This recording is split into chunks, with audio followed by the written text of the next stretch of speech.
everyone, and welcome back to the Blackfoot Book Club and another edition of my Essential Film Reviews collection and my second favourite film of 2022, only beaten to that vaunted title by the Jordan Peele film Nope. I now bring you my long rambling musings on the 2022 film Men, directed by Alex Garland. Following the film's sparse opening credits, Alex Garland's latest film immediately reminded me of the saturated colour hues and strange beginning to the Lynne Ramsay directed Morvern Callar from 2002, a tinge of the Paul Thomas Anderson directed Magnolia in 1999, and whilst I'm always seeking tenuous links to this film in particular, by this film's denouement I couldn't help but also draw comparisons with yet another psychological horror, 2011's astounding Kill List, directed by Ben Wheatley. Men is FUBAR, glorious FUBAR. Chilling, unsettling, uneasy, twisted, creepy, horrifying, and yet another incredible achievement from Alex Garland.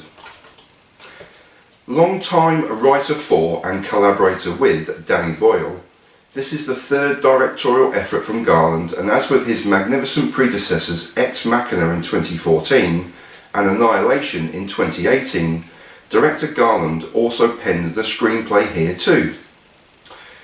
I immediately fell in love with Ex Machina and its disturbing theme of sentient AI usurping human will, and Annihilation shocked and creeped me out.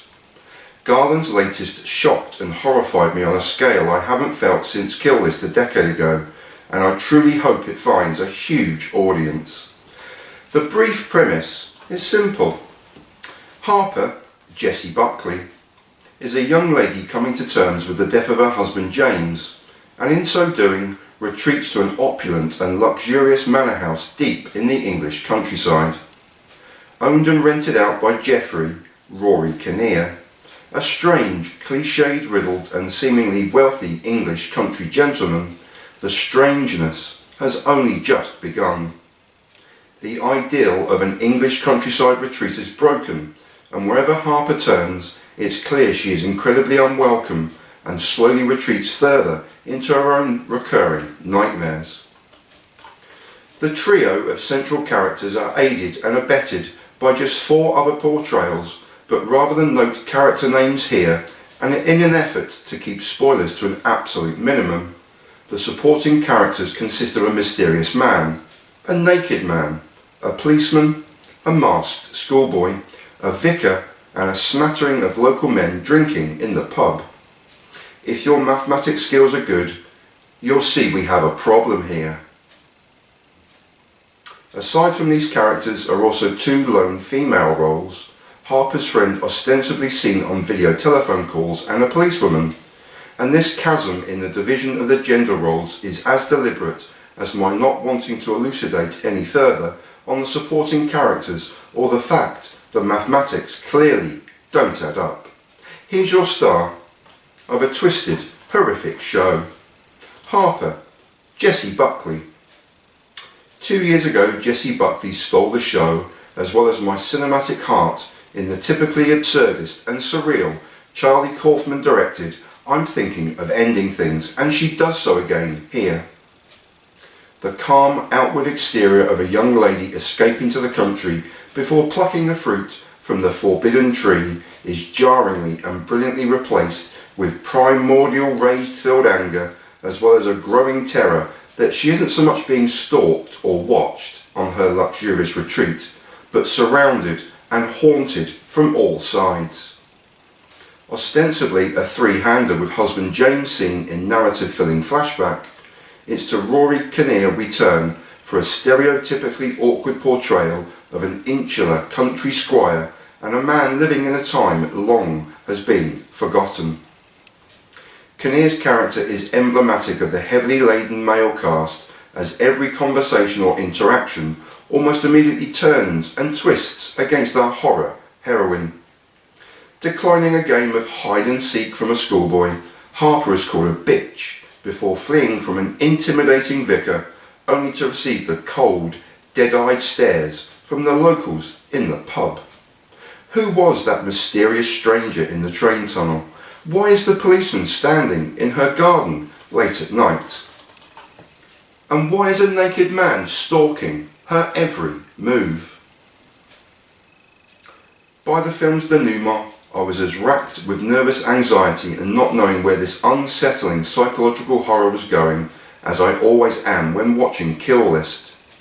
The ultimate ending was an obvious twist, but the 20 minutes leading up to the calm after the storm could have gone ridiculously off the rails, and due to the directorial skills of Garland, it doesn't.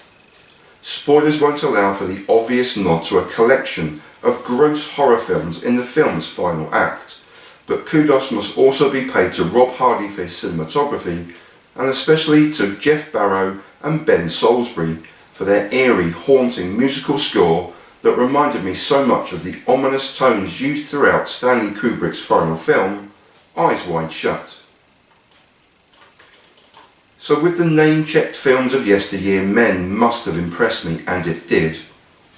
The juxtaposition between the light and the dark dissipates after 20 minutes, and deliberately so, but first it allows for the appreciation of the joyous nature of nature, the bluest of bluebells, a field of dandelions, wooded walks, miles of English countryside, and the fruits from forbidden trees.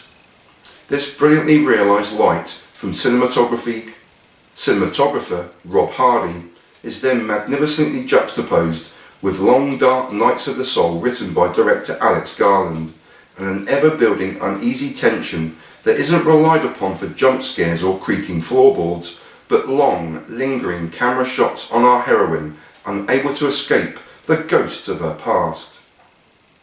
Far more intelligent souls than I will point to the allegory of the eating of an apple from the tree, and from what scant headline reviews I've seen of this film so far, the words toxic masculinity scream from nearly every one of them.